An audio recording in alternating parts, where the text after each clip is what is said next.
നമസ്കാരം. തെന്നാലി രാമൻ കഥകളിലെ 23-ാമത്തെ കഥ. രാമ, നിങ്ങൾ മുമ്പൊരിക്കൽ ബ്രഹ്മരക്ഷസിൻ്റെ വേഷം ധരിച്ചില്ലേ? അപ്പോൾ നിങ്ങൾ രാജപുരോഹിതനെയും മറ്റുള്ളവരെയും വല്ലാതെ പേടിപ്പിച്ചു.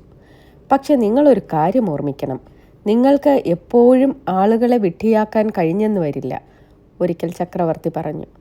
രാമൻ്റെ അഭിമാനത്തിന് ക്ഷതമേറ്റു.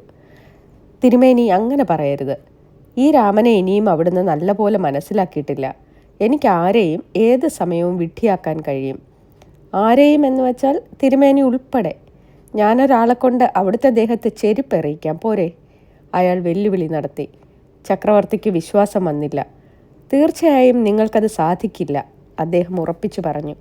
തിരുമേനി, തീർച്ചയായും എനിക്ക് സാധിക്കും. രാമനാണി പറയുന്നത്. തിരുമനസ്സുകൊണ്ട് അനുഭവിച്ചറിഞ്ഞുകൊള്ളും. അല്പം കാലതാമസം വരുമെന്നേയുള്ളൂ, രാമൻ പറഞ്ഞു. ആഴ്ചകൾ പലതും കടന്നുപോയി. രാജ്യകാര്യങ്ങളിൽ മുഴുകിയിരിക്കുകയല്ലേ കൃഷ്ണദേവരായർ.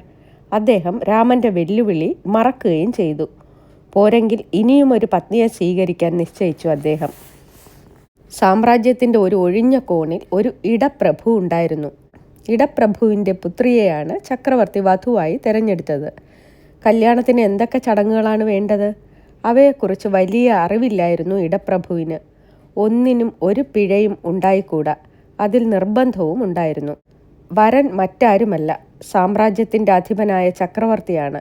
കെങ്കേമമായിരിക്കണം കല്യാണം എന്നാണ് ഇടപ്രഭുവിൻ്റെ ആഗ്രഹം. അപരിചിതനായ ഒരാൾ വന്നു കയറി. ഞാൻ വിജയനഗരത്തിൽ നിന്ന് വരികയാണ്. ചക്രവർത്തി എന്നെ അയച്ചതുമാണ്.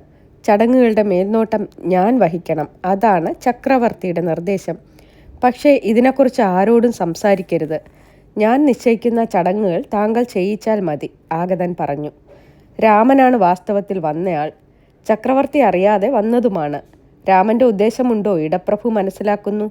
അദ്ദേഹം അതിഥിയെ ഹാർദവമായി സ്വാഗതം ചെയ്തു. ചടങ്ങുകളെക്കുറിച്ച് ദീർഘമായ ചർച്ചകൾ നടന്നു. പ്രഭോ, ചക്രവർത്തിയുടെ കുടുംബത്തിൽ പണ്ടു മുതൽക്കേ ഒരാചാരമുണ്ട്. വധുവിനെയും കൊണ്ട് വരൻ പുറപ്പെടുമ്പോഴാണ് ആ ആചാരം നടത്തുക. അത് നമുക്ക് കൂടിയേ കഴിയൂ. എന്താണ് ആ ആചാരം? വധു ചെരുപ്പെടുത്ത് വരനെ എറിയുക എന്നതാണ്. എന്ത്? ചെരുപ്പെടുത്ത് എറിയുകയോ? അതെ, ഒരാളെ മറ്റൊരാൾ ചെരുപ്പെടുത്ത് എറിയുന്നു എന്ന് വയ്ക്കൂ. അതിൽ കൂടുതൽ ഒരു അപമാനമില്ല. അങ്ങനെയാണ് ഞങ്ങളൊക്കെ കേട്ടിട്ടുള്ളത്. അതൊക്കെ സാധാരണക്കാരെ സംബന്ധിച്ചിടത്തോളം ശരിയാണ്, സമ്മതിച്ചു. പക്ഷേ ചക്രവർത്തി സാധാരണക്കാരനല്ലല്ലോ. അദ്ദേഹത്തിൻ്റെ കുടുംബത്തിൽ ഈ പതിവുണ്ട്. പതിവ് മുടക്കാൻ ചക്രവർത്തി ധൈര്യപ്പെടുകയില്ല. ഒരു പുരുഷൻ മറ്റൊരു പുരുഷനെ എറിഞ്ഞാലും പോട്ടേന്ന് വയ്ക്കാം. വധു വരനെ എറിയുക എന്നത് വിചാരിക്കാൻ കൂടി വയ്യ. ഒരു വിഭാഗത്തിൽപ്പെട്ടവർ ഒന്ന് ചെയ്യുന്നു, മറ്റൊരു വിഭാഗത്തിൽപ്പെട്ടവർ അത് ചെയ്യണമെന്നില്ല. കൊള്ളാവുന്നതും കൊള്ളരുതാത്തതും ഓരോരുത്തർക്കും ഓരോ മാതിരിയാണ്. ഞാനൊരു ഉദാഹരണം ചൂണ്ടിക്കാണിക്കാം. ഒരു പുരുഷൻ മറ്റൊരു പുരുഷൻ്റെ എച്ചിൽ തിന്നാലോ? അത് നിഷിദ്ധമായി എന്ന് വരാം. പക്ഷേ ഭാര്യ ഭർത്താവിൻ്റെ ഉച്ഛിഷ്ടം ഭുജിച്ചാലോ? അത് ഭാരത സംസ്കാരം കണക്കിലെടുത്താൽ നിഷിദ്ധമല്ല. എത്രയോ പതിവ്രതമാർ അത് ചെയ്തിരിക്കുന്നു, ഇല്ലേ? അത് ശരിയാണ്. പക്ഷേ അപ്പോൾ അങ്ങേക്ക് ഈ ചടങ്ങ് വേണ്ട എന്നാണ് അല്ലേ? ശരി, ഞാനത് ചക്രവർത്തിയോട് ഉണർത്തിയേക്കാം. കല്യാണം വേണ്ട എന്നാവും അദ്ദേഹത്തിൻ്റെ നിശ്ചയം. അയ്യോ വേണ്ട, ഞാൻ ഈ ചടങ്ങിന് പൂർണ്ണ സമ്മതം തരുന്നു.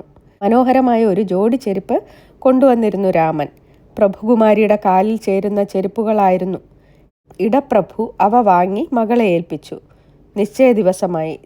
ചക്രവർത്തി പരിവാരങ്ങളുമായി വന്നെത്തി. ശുഭമുഹൂർത്തത്തിൽ വിവാഹകർമ്മം നടന്നു. ഏറ്റവും ഗംഭീരമായിരുന്നു ആഘോഷങ്ങൾ. ഒടുവിൽ ആ സമയവും വന്നെത്തി. വരനും വധുവും വധൂഗ്രഹത്തിൽ നിന്നും യാത്രയാവുന്ന സമയം. അപ്പോൾ പ്രഭുകുമാരി എന്താണ് ചെയ്തത്? സ്വന്തം കാലുകളിൽ നിന്ന് ചെരുപ്പുകൾ ഊരി ചക്രവർത്തിയുടെ ദേഹത്തേക്ക് ഒരേറ്. കണ്ടു നിന്നവർ അന്തം വിട്ടുപോയി. ചക്രവർത്തിയെ ചെരുപ്പെടുത്തെറിയുക, അതും ചക്രവർത്തിയുടെ വധു! എന്തൊരു തെറ്റായ പ്രവൃത്തി! ചക്രവർത്തിയുടെ മുഖം ദേഷ്യം കൊണ്ട് ചുവന്നു. ഒരു പൊട്ടിച്ചിരി കേൾക്കുമാറായി. പൊട്ടിച്ചിരിച്ചത് രാമനായിരുന്നു. തിരുമേനി, നാം തമ്മിൽ ചെരുപ്പിനെക്കുറിച്ചൊരു പന്തയമുണ്ടായി. അത് മറന്നിട്ടില്ല എന്ന് ഞാൻ കരുതട്ടെയോ? രാമൻ ചോദിച്ചു. അപ്പോൾ ചക്രവർത്തിക്ക് സകലതും ഓർമ്മ വന്നു. താനിതാ തോൽക്കുകയും രാമൻ ജയിക്കുകയും ചെയ്തിരിക്കുന്നു. ഏതായാലും അനേകം ആളുകൾ നോക്കി നിൽക്കുകയാണ്. താൻ തോറ്റ കാര്യം ഇവരാരും അറിയാൻ പാടില്ല. അതിനൊരു കൗശലം പ്രയോഗിക്കുക തന്നെ. എൻ്റെ കുടുംബത്തിൽ ഇങ്ങനെ ഒരു ഏർപ്പാടുണ്ട്. പഴമയെ പുലർത്തുന്നവനാണ് ഞാൻ. ഏറുകൊണ്ട വരൻ ചെരുപ്പെടുത്ത് വധുവിൻ്റെ കാലിൽ അണിയിക്കണം. അതായിരിക്കണം ചടങ്ങിൻ്റെ അവസാനം, അദ്ദേഹം പറഞ്ഞു. തുടർന്ന് അദ്ദേഹം വീണുകിടന്ന ചെരുപ്പെടുത്ത് അവയെ വധുവിൻ്റെ കാലുകളിൽ അണിയിച്ചു. ആ സമയം മുഴുവൻ അദ്ദേഹം മന്ദഹസിക്കുകയായിരുന്നു. പക്ഷെ മന്ദഹാസം വാസ്തവത്തിൽ അമർഷത്തെ മറയ്ക്കുകയാണ് ചെയ്തത്. തന്നെ രാമൻ പലപ്പോഴും വിഡ്ഢിയാക്കിയിട്ടുണ്ട്. അപ്പോഴൊക്കെ താൻ അയാളോട് ദേഷ്യപ്പെടാതെ കഴിച്ചു. ഇപ്പോഴത്തെ നേരമ്പോക്ക് കുറെ കടന്നുപോയി. അതായിരുന്നു ചക്രവർത്തിയുടെ തോന്നൽ. പക്ഷേ ആ തോന്നൽ മനസ്സിൽ അടക്കി വെച്ചതേയുള്ളൂ. കൊട്ടാരത്തിൽ ചെന്നിട്ട് വേണം ഒരു നടപടിയെടുക്കാൻ. യഥാകാലം വരനും വധുവും പരിവാരങ്ങളും വിജയനഗരത്തിൽ എത്തിച്ചേർന്നു. അടുത്ത ദിവസം വമ്പിച്ചൊരു സ്വീകരണവും വിരുന്നും ഏർപ്പാട് ചെയ്തു. അതിനുശേഷം രാമനെ വരുത്തി. രാമ, നാളത്തെ വിരുന്നിന് വേണ്ടപ്പെട്ടവരെല്ലാം വന്നു ചേരും. പക്ഷെ നിങ്ങളുടെ മുഖം അവിടെ കാണരുത്. കണ്ടാൽ നിങ്ങളെ മുക്കാലിയിൽ കെട്ടി അടിക്കും. ചക്രവർത്തി താക്കീത് നൽകി. സ്വീകരണത്തിനുള്ള സമയമാകാറായി. ചക്രവർത്തി സ്വീകരണ സ്ഥലത്തേക്ക് നടന്നു. അവിടെ എത്തിയപ്പോൾ ഒരു വർത്തമാനം കിട്ടി. രാമൻ അകത്ത് കടന്നിരിക്കുന്നു. കൊള്ളാം, ഇന്ന് രാമന് അടി കൊടുത്തേ കഴിയൂ. ആ നിശ്ചയം എടുത്തിട്ട് ചക്രവർത്തി അകത്തേക്ക് കയറി. അപ്പോൾ അദ്ദേഹം ഒരു കാഴ്ച കണ്ടു.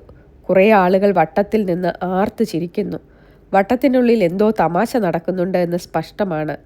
ചക്രവർത്തിയെ കണ്ടപ്പോൾ ആളുകൾ ചിരി മതിയാക്കി ഓച്ചാനിച്ചു നിന്നു. അവരുടെ നടുവിൽ ആരാണ് നിൽക്കുന്നത്? രാമൻ. രാമനാണതെന്ന് ചക്രവർത്തി എങ്ങനെ മനസ്സിലാക്കി? കൈകാലുകളും വേഷവും കണ്ടപ്പോൾ. മുഖം കണ്ടിട്ടല്ല. കാരണം മുഖം ആർക്കും കാണാൻ വയ്യ. മുഖം മൂടി വച്ചിരിക്കുകയാണ്. എന്തിനാലാണ് മൂടി വച്ചിരിക്കുന്നത്? വിചിത്രമായ കോലങ്ങളുള്ള വലിയൊരു മൺകലത്തിൽ. രാമ, നിങ്ങളോട് ഞാനാണ് കൽപ്പിച്ചത് ഇവിടെ വരരുതെന്ന്. നിങ്ങൾ എൻ്റെ കൽപ്പന ലംഘിച്ചിരിക്കുന്നു. മുക്കാലിയിൽ കെട്ടിയിട്ട് അടി വാങ്ങാൻ തയ്യാറായിക്കോളൂ, ചക്രവർത്തി പറഞ്ഞു. രാമന് ഏതൊരു കൂസലും ഉണ്ടായില്ല. തിരുമേനി, ഞാൻ അവിടുത്തെ കൽപ്പന ലംഘിച്ചിട്ടില്ല. എൻ്റെ മുഖം കാണരുത് എന്നാണ് അവിടുന്ന് കൽപ്പിച്ചത്. മുഖത്തിൻ്റെ ചെറിയൊരു ഭാഗം പോലും അവിടുന്ന് കാണുന്നുണ്ടോ? ഉണ്ടെങ്കിൽ ഞാൻ ശിക്ഷ സ്വീകരിച്ചു കൊള്ളാം, അയാൾ പറഞ്ഞു. ചക്രവർത്തി ഇപ്രാവശ്യവും തോൽക്കുകയാണ് ചെയ്തത്. അദ്ദേഹം പറഞ്ഞു, ഭ്രാന്തന്മാരോടും വിദൂഷകരോടും ദേഷ്യപ്പെടുന്നത് വെറുതെയാണ്. നന്ദി.